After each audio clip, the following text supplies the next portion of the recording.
dəli məhəbbət gətirib evə, dumanlı beynimin divanə yeri, söküb daş kəsəyi bir-bir çıxarıb, düzəlib qəlbimin viranə yeri.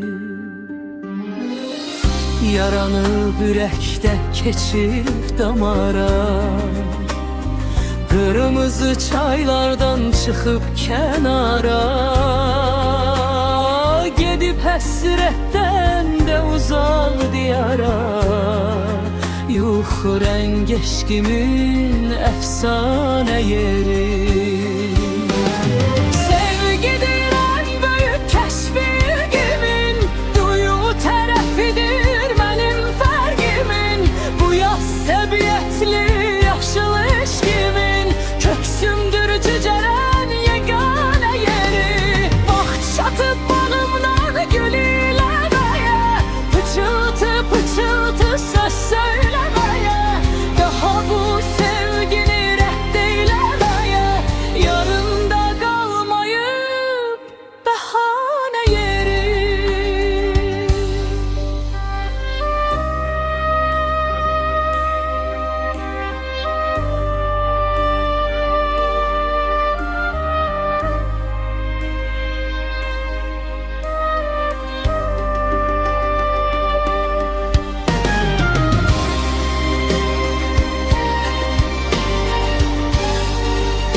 Bir dəli məhəbbət gətirib evə,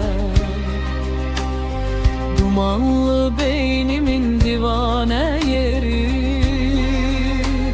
söküb daş kəsəyi bir-bir çıxarıb, düzəlib qəlbimin viranə yeri.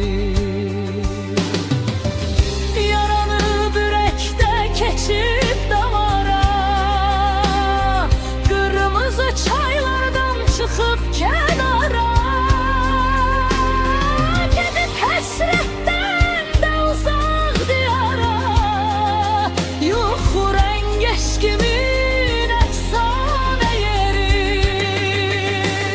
Sevgidir ən böyük kəşfir kimin, duyğu tərəfidir mənim fərqimin, bu yaz təbiətli yaşıl eşqimin, köksümdür cücərən yeganə yeri. Vaxt çatıb bağımdan gül iləməyə, pıçıltı pıçıltı söz söyle.